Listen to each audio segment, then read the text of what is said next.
Jumping right back into the action now with our next segment, looking ahead to the games on Sunday. We're going to give some of our predictions for the upcoming games this week. There's 13 games on Sunday rather than last week there being 14 because there's actually two games on Monday Night Football. So we're going to leave it until Monday to predict those games. But for right now, unfortunately, I don't have a graphic. It wasn't working before for me, so apologies for that. I'll try to have it up tomorrow. But through having some of these first 7 games of the Sunday slate, we're just going to go through them, give you guys my picks, and explain why I feel strongly about these picks. I haven't looked back through these either. I don't know how successful I've been, apart from the big games, right? I know I predicted the Cowboys to win. That went awfully bad. I did predict the Chiefs to win. The Lions when they faced the Rams. I definitely didn't predict the Cardinals to beat the Rams last week. So I feel like I'm about like 500 right now, hopefully, if I go back and look back at those predictions I made. But for right now, hopefully we get these right in week 3, starting off with the Chargers at the Pittsburgh Steelers, right? 2-0 teams still through the first 2 weeks. Both teams that are almost mirror images of each other, right? Both teams that just love to run the ball. Old school game, I think we could anticipate in this one, with both having great running back duos, right? Gus Edwards and J.K. Dobbins. Funny enough, two former Ravens with a former Ravens offensive coordinator in Greg Roman going up against the Steelers, right? Someone that's very familiar with them in Patrick Queen and how he tries to stop that offense will be fascinating to watch. And also just with these two running back duos, right? Jalen Warren and Najee and Gus Edwards and J.K. Dobbins, right?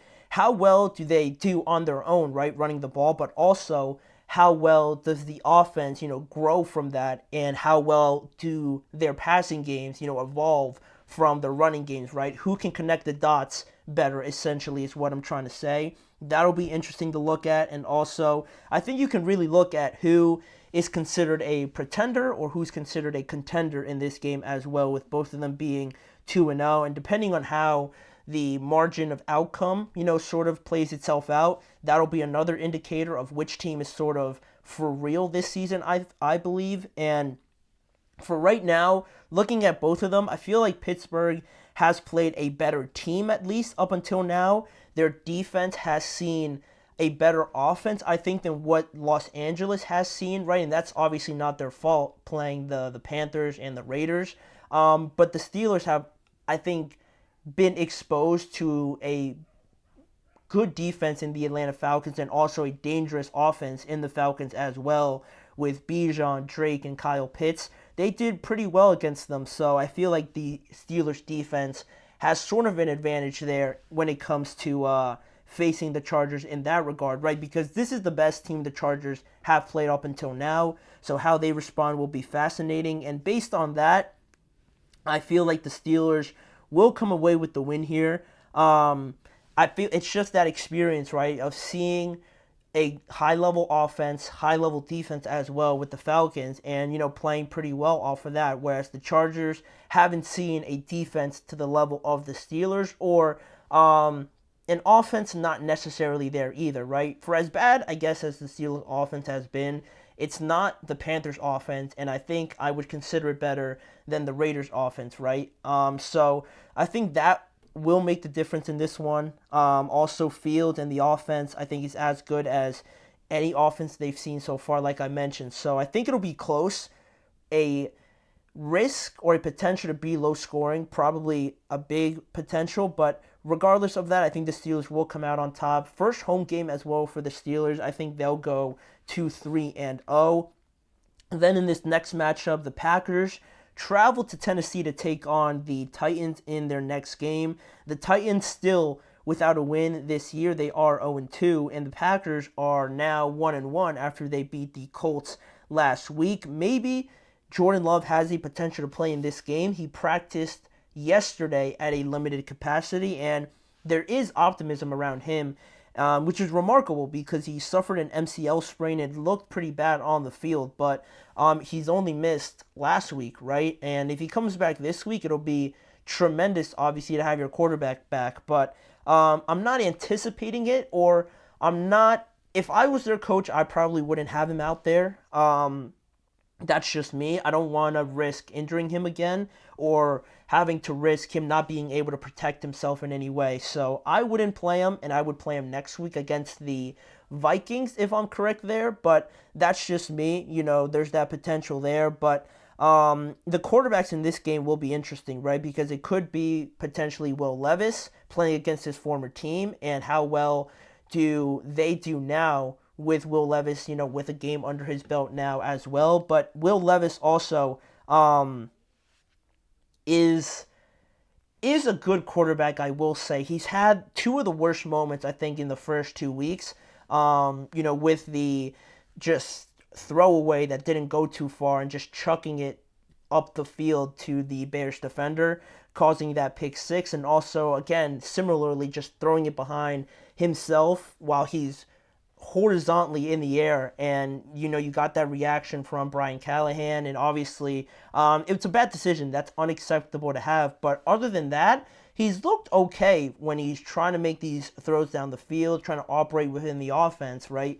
When he doesn't get so frantic and panicked, I think he makes decent decisions. So their defense is playing very well as well. And last week when the Packers ran it like 50-something times on the Colts defense, I think they won't be able to do it that much now, obviously, because Tennessee's defense is very good, in my opinion. Their defensive line is very good as well. They're not going to allow Josh Jacobs to run for like 150 yards, right? So with that being the case, I feel like Malik Willis is going to have to throw it a little bit more, and with that comes my prediction. I feel like Tennessee needs this game badly at home.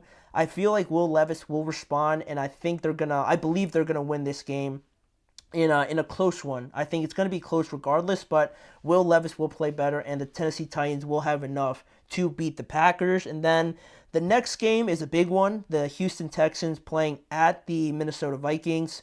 Two great weeks so far for both of these teams.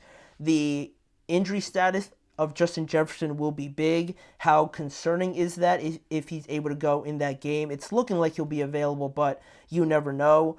Another great team visiting Minnesota after last week. The San Francisco 49ers came in, but the Vikings won that game, and this is definitely the best team Houston has played so far. They almost lost in week one on the road to the Indianapolis Colts, and I would guarantee that the Vikings are better than the Colts at this stage of the season. So this is going to be a great matchup for both of them. I think the Texans defense is going to be certainly challenged with the play calling of Kevin O'Connell, and likewise the Minnesota offense is going to be challenged by this defense as well, because they are super talented everywhere, and the offense as well. This is right up there with the best offense they've played. Probably better than the 49ers one, right? Because they were without Christian McCaffrey. So great test for both of them. Potentially no Joe Mixon in this game either. That's another injury to keep an eye on. But with saying that, I saw Indianapolis put up some points on the Houston Texans defense at home. So I think Minnesota can make a statement win here, and I'm taking them to win and defeat the Houston Texans because I'm feeling like Joe Mixon won't play in this game. I just have an anticipation on that. So without Joe Mixon, I feel like that'll be a big loss to kind of overcome there for them. And unlike Sam Darnold, I'm convinced on Sam Darnold already. With the play calling of Kevin O'Connell, he can turn any quarterback and make him look like, I don't want to throw any quarterback's name out there, but you know what I'm saying, right? Kevin O'Connell, I think, is the mastermind behind all of this. I think they'll make some good stops on defense. Give me the Vikings in that matchup. Then, moving on to the next game, Philadelphia and New Orleans. I kind of gave my pick already on this one. A massive game for different reasons for both of these teams, right? The Saints trying to make a statement by beating a contender, and also the Eagles trying to quiet down the noise from all the criticism, right, after the game against the Falcons by beating the Saints, the red-hot Saints and their offense in New Orleans. Big game for both of those reasons, but I already picked the Eagles. I feel like they're going to run the heck out of the ball now with no A.J. Brown, and the Saints just haven't seen an offensive line like theirs, so I'll take the Eagles in a must-win game for them. Then the Broncos travel to Tampa Bay to take on the Buccaneers. very different teams here, right? The Broncos with a rookie quarterback only putting up 6 points last week. Their defense can hold sometimes, and it might cause the Bucks to go 3-and-out a couple times, but I feel like the Bucks are too overwhelming on offense to not score like 20 something points on them. This Bucks offense is not the Steelers offense. They're going to put up some points. Baker Mayfield's playing great. I'll take the Bucks in this game to go to 3-0. Then the last couple games here, the Giants travel to Cleveland. Obviously taking the Browns. The Giants just scored 3 touchdowns against the Commanders and didn't allow a touchdown, and they still lost. Like, you get those moments in certain aspects of life or in games where you just know it's not your day. And when you lose to the Vikings like you do, and then you put up 3 touchdowns, your defense doesn't allow a touchdown, and you still lose, that's an indication, right? Like, this season's not going to go great. It's going to be a long season, and I don't think traveling to Cleveland against that defense, for as troubling as their offense sort of looks, give me the Cleveland Browns, obviously. And then the last one I will talk about is the Bears and the Indianapolis Colts, 2 of the youngest starting quarterbacks in this matchup and in the league, coming off of a tough offensive performance from both quarterbacks. Anthony Richardson against the Packers didn't look great. The Caleb Williams against the Texans also didn't look great. Indianapolis is still looking for their first win. They're 0-2. Chicago's 1-1.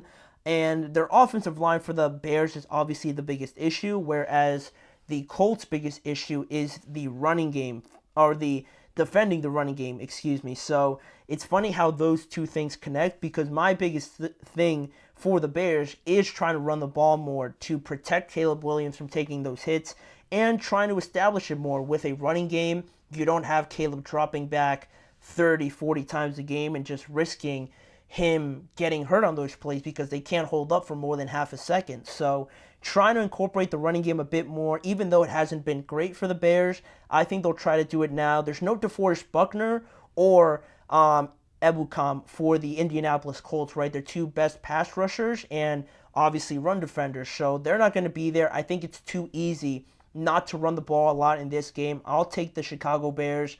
I like Caleb Williams finally having sort of a breakout game and winning this contest. Unfortunately, the Colts will go to 0-3. Chicago will move to 2-1.